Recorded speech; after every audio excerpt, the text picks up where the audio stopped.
I'm a reporter with GreenTechMedia. I'm also a senior fellow at the Atlantic Council and the host of a podcast called Political Climate from the Schwarzenegger Institute. And I'm thrilled to be speaking with today Senator Duckworth of Illinois.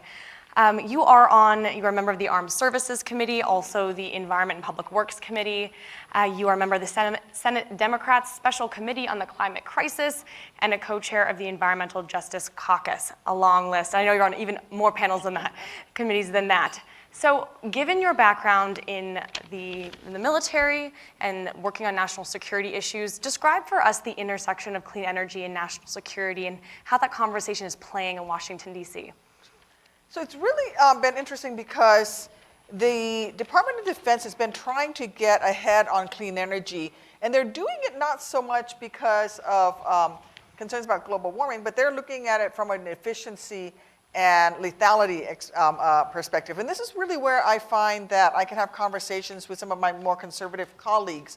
I'll give you an example. The Navy under former Navy Secretary Ray Mabus actually ran an entire naval training exercise using biofuel blends to demonstrate that it is possible to do an actual naval training exercise. So everything from the ships to the helicopters to the aircraft to the ran on a biofuel blend to prove that this is something that is, it was a proof of concept thing. And so for the Great Green Fleet, something like that. Right, yeah. Right. Well, but it is in the military's best interest to have, for example, better energy storage capabilities, because the fewer batteries you have to carry in your rucksack means the more bullets you can carry in your rucksack, right? So we have to figure out a way to speak to each other to find those places where we intersect and we can come together and work on a lot of these issues. And coming from Illinois, I think I have a unique ability to speak about this, because Illinois is a very big energy state. People don't realize that we have more nuclear power plants than any other state in the union. We have 13 reactors. We have fracking in the southern Illinois. So we do liquid natural gas. We have coal mines. We provide 6% of the coal output in the country. We have corn and ethanol, soybeans. We have oil wells. We have corn fields of corn with oil wells in them. So we have the whole extent, and we've added 100,000 new jobs in the last 10 years for wind power. And so we have to find a way to talk, and I think being from the state that I am, it gives me an opportunity to speak, whether it's defense or to anybody, about how do we move forward towards a carbon neutral future.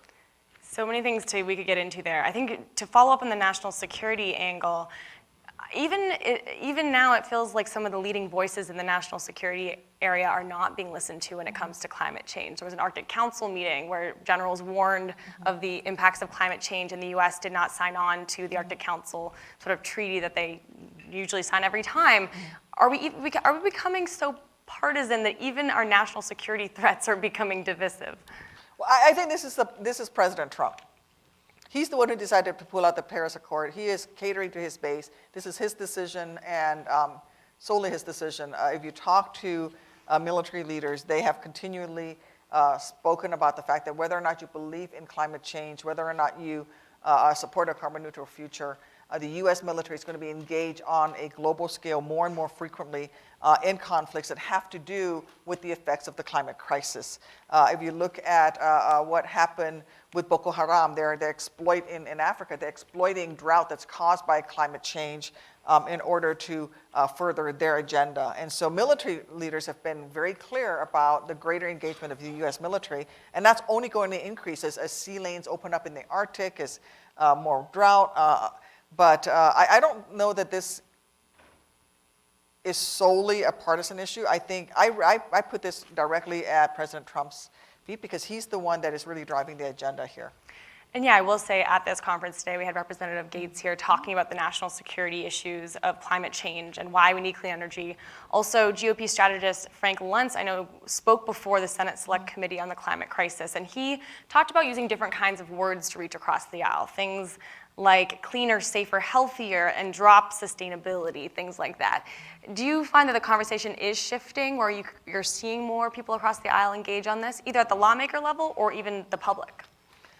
Well, I think there's more of an effort to try to engage at the lawmaker level. I know I'm working, for example, I work very closely with my Midwest colleagues on ethanol issues and on talking about what do we do to support more biofuel production and more biofuel research so that we can use other things. And ethanol is not that super efficient. I mean, it is a bridging technology, but to look at what else can we do. Talking with my colleagues from coal mining states and talk about how do we move forward and allow the U.S. to move away from coal, but at the same time protect these communities. And then, I've reached out to him and talked about a Marshall Plan, for example, for coal country, to invest in coal country and help them move towards the next energy sector. But the rest of the world's going to be using coal. So let's put some investments into carbon capture and sequestration. And yeah, it's not perfect technology, but let's use that as a bridging technology to get to where we want to be in the future. And let's not make it absolute. You're either for the Green New Deal or you're not. That's not where the world is. Yeah, do you support the Green New Deal? I think it's aspirational. I support a carbon neutral future. How we get there, I don't always agree with. Everybody has a different idea of how we get there. And even the Green New Deal is being proposed does not have all the details of how we get there. I'm an all of the above person. I have things that I'm already working on. I talked about the Marshall Plan for coal country. I think that we need to invest in municipalities by setting up funding mechanisms so that municipalities and states can create better grids that allow them in more efficient grids. I think we need to invest in something I'm doing with Secretary Perry, helping veterans get into green jobs, green energy jobs. So there's all of these things that we should and can be doing that will get us to that same endpoint that the Green New Deal is talking about. What about the environmental justice piece of it? How do you bring along people of color, disadvantaged communities who've often felt the worst effects of climate change and pollution for so long? Well, I don't think we can look towards the future without looking back at our history. And for too long, we have literally been dumping on communities of color and Native American communities. It started with our First Nations, where we actually took their resources away from them, right? We diverted rivers from them so that we could actually provide river to make California more fertile. We have, in Chicago alone, we have communities where the asthma rate among African American children are far higher than the rates of asthma among white children who live a mile away. Because we've literally been dumping our pet coke exhaust, our manganese, reprocessing, all of this in these communities. And these lower income communities tend to be communities of color. So we need to clean that up. And then we also need to allow communities of color and people at the lower end of the economic spectrum access to clean energy as well. And everybody would love to drive a Tesla, but how many of us can afford it? Everyone who drives a Tesla can probably afford to put solar panels on their houses, yet lower income people spend a greater percentage of their income on energy costs than wealthier people do. So why are we not allowing lower income communities to have more access to solar energy and cleaner energy and cheaper energy? That's where we need to if we want to go to the future, we have to look at the mistakes of the past, try to fix those as we're moving forward, and let's not repeat those same errors. And we should note you introduced the Low Income Solar Energy Act with Senator Booker, which puts forth several strategies to give people more access to solar energy. Do you want to touch on that briefly? Where does that stand now? Does it have growing support? It has growing support. What the bill would do would be allow the owners of Section 8 housing, for example, or HUD buildings, HUD-owned buildings, to put solar panels on those facilities so that the lower income people who are Section 8 recipients or people who live in HUD buildings can actually access the cheaper energy costs. Again, if you look at it, who needs a cheaper energy cost more than anyone else? The folks who are spending the greatest percentage of their income on energy, and that is lower income communities. And then, I think that we should be more egalitarian when it comes to access to a more carbon neutral future. What do you think about the tens of thousands of students that are taking to the streets? We just saw a huge protest last Friday. I think there are more planned. Some people want to dismiss youth activists, thinking that this is nice and good for them to get involved, but ultimately not that effective in making policy or anything like that. But do you think it is having an impact? Oh, I think it's having an impact. Good for them. Good for them. And I think I'd love to hear more from them, whether it has to do with clean energy or climate change, but also when it comes to things such as gun violence as well. I think the youth that are speaking up are truly making a difference. Do you think it makes even Democrats nervous just how much energy is building up around this sort of progressive movement? I think it's pretty good to make all of us nervous, so that we politicians don't just sit there and get stodgy, and so that we are more reactive and more supportive to the people that we serve. So I think it's great. And so we have seen, the youth have succeeded in getting climate change on the election agenda. We had a 7-hour town hall hosted by CNN where the Democratic candidates addressed their plans. Do you think that this is helpful, or is it making it maybe even more polarized, the issue of climate change? Because now Democrats are so much owning it and making it their own that Republicans may not want to engage. Well, I will tell you that when I travel around Illinois, I get asked energy questions all the time.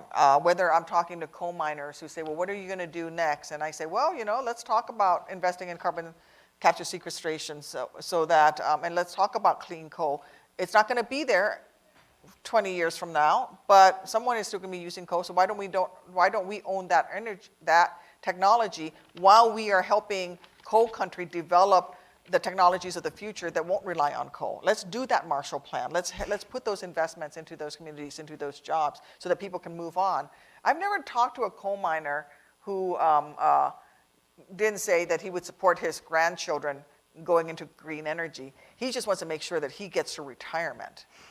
And so there's got to be a way that we can do this. And that conversation we can have among Democrats and Republicans, as long as we're upfront and we honor the work that the coal miners put into fueling this country's energy needs and our economic growth for the last 60 years. We did it on their backs. They worked in a hole in the ground to fuel the energy, provide the energy for us to be where we are. So let's honor that. Let's help them finish out their careers. But then also let's talk about investing in a Marshall Plan for coal country, so that we can continue to grow the jobs and that we can move the world and lead the world towards a cleaner future.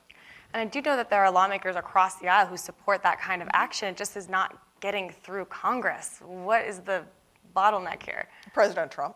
I mean, he's the guy that gave the small refinery waiver, right? Unprecedented numbers of small refinery waivers. He gave it to Chevron and ExxonMobil to exempt them from ethanol blending requirements. And so he is pure. I mean, and he himself tweeted that he takes orders from the Crown Prince of Saudi Arabia. I wish he would take the orders from these kids who are out there talking about the green future. You mentioned Saudi Arabia, so I wanted to ask, we saw that there was an oil refinery attack. We saw that there was an attack on an oil refinery in Saudi Arabia, which caused oil prices to spike. And I'm curious, given your experience in national security, did that prompt more of a question around alternatives to oil? Were people saying, hey, this is a system we want to move away from because of the national security threats? Or was that kind of lost in the fray? I think it was somewhat lost in the fray, but it did allow me to talk about the need for more diversity in our energy sources in this country, so that we're not solely reliant on Middle Eastern oil, so that we should be able to be self-sustaining when it comes to energy costs, and we should have a whole variety of energies sources in this country. So I think it does.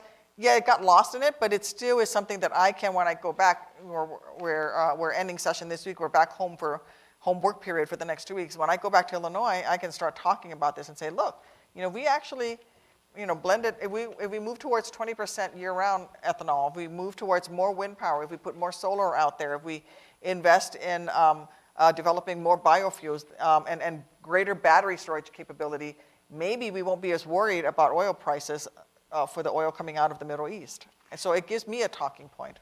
So with our minute remaining, I just wanted to finally ask you about nuclear. You mentioned Illinois is a big nuclear state. That's an issue that even divides people all across the aisle, no matter what party. What is the future of nuclear in your mind? Well, from what I'm being told by scientists is that we don't get to carbon neutral in the near future without nuclear. And so we have to confront that, but then we need to look at the efficiency of our nuclear power systems right now, and what do we do with the nuclear waste. Illinois is holding more nuclear waste than any other state in the nation, and we need to figure out either how to store it or how to reuse it. And that means, again, greater investments. We need a moonshot when it comes to energy policy in this country, to invest in the ability to move forward and figure out a way to reuse some of that nuclear waste. But we don't get there without nuclear at this stage of our technological development. I know a lot of people are waiting for that liftoff moment in the moonshot effort, and so we'll be looking to you for more leadership. Thanks so much for your time. Thank you. Thanks for having me here.